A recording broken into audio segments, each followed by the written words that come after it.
قرآن پاک میں لفظ اللہ کتنی بار آیا ہے؟ جواب ہے 2697 مرتبہ۔ ترجمان القرآن کن کو کہا جاتا ہے؟ جواب ہے حضرت عبداللہ ابن عباس۔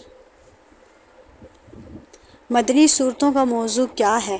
جواب ہے عبادات، معاشرتی مسائل، جہاد کے مسائل، تعزیرات اور معاشی مسائل۔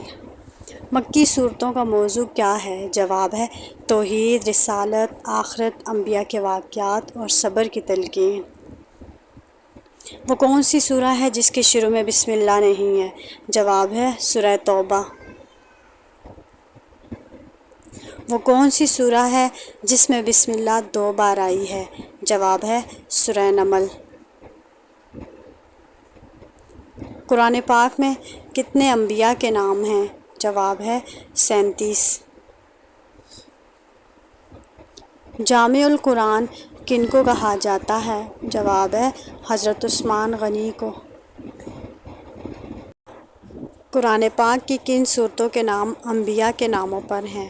جواب ہے سورہ محمد، سورہ یوسف، سورہ ابراہیم، سورہ نوح، سورہ احد، سورہ یونس۔ قرآن پاک میں کس نبی کا نام سب سے زیادہ بار آیا ہے؟ جواب ہے حضرت موسیٰ علیہ السلام۔